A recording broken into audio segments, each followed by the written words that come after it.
వెండి తెర మీద పవర్ స్టార్ జనంలో సేనానిగా ఉంటూ జనసేన అధినేతగా రాజకీయాల్లో తన మార్క్ ని చూపిస్తున్న వారు పవన్ కళ్యాణ్. ఆయన ఉప ముఖ్యమంత్రిగా కీలక బాధ్యతలు చూస్తూ ఉన్నారు.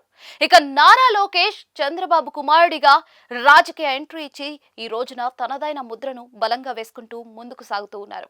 ఈసారి ఏపీలో కూటమి ప్రభుత్వంలో చంద్రబాబుకు కుడి ఎడమలుగా ఈ ఇద్దరు నాయకులు నిలిచి స్పెషల్ అట్రాక్షన్ గా మారిపోయారు.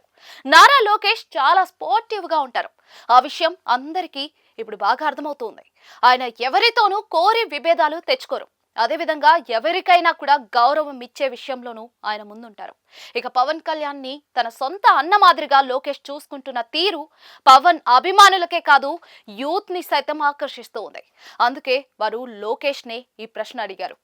మీ ఇద్దరు సొంత బ్రదర్స్ కంటే ఎక్కువగా అనుబంధంతో మెలుగుతూ ఉన్నారు. అసలు మీ బంధం ఎప్పుడు ఎక్కడ ఎలా మొదలైంది అని విద్యార్థి లోకం నుంచి ఒక ఆసక్తికరమైన ప్రశ్న లోకేష్ కి ఎదురైంది. ఇదిలా ఉంటే కాకినాడ జేఎన్టీయూలో జరిగిన హలో లోకేష్ కార్యక్రమంలో మంత్రి నారా లోకేష్ పాల్గొన్నారు. వివిధ విభాగాలకు చెందిన 20 మంది విద్యార్థులు అడిగిన ప్రశ్నలకు ఆయన చాలా కూల్ గా జవాబు చెప్పిన తీరు ఆకట్టుకుంది. విద్యార్థులైతే ఏ మాత్రం మొహమాటం లేకుండా సూటిగా లోకేష్ ని ప్రశ్నించారు. దానికి ధీటుగా లోకేష్ ఎక్కడా కూడా తడుముకోకుండా బదులు ఇవ్వడమే విశేషం. ఈ ప్రశ్న జవాబుల పర్వం అయితే లోకేష్ లోని మరో కోణాన్ని ఆవిష్కరించింది. తాను ఏపీలో 2014 ఎన్నికల ఫలితాలు వచ్చిన తర్వాత మొదటిసారిగా జనసేన అధినేతగా ఉన్న పవన్ కళ్యాణ్ ని కలిశాను అని లోకేష్ చెప్పుకొచ్చారు. అలా నాటి నుంచి తమ బంధం కొనసాగిందని ఆయన చెప్పారు.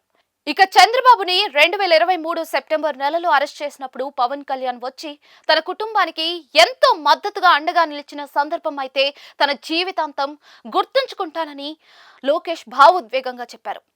ఎవరికైనా కష్టం వచ్చినప్పుడు అండగా ఎవరుంటారో వారే నిజమైన మిత్రులు అని లోకేష్ అన్నారు. వారిని ఎవరు ఎప్పటికీ మర్చిపోకూడదని, పవన్ తనకు ఉన్న అనుబంధం బలమైనదని ఆయన అన్నారు.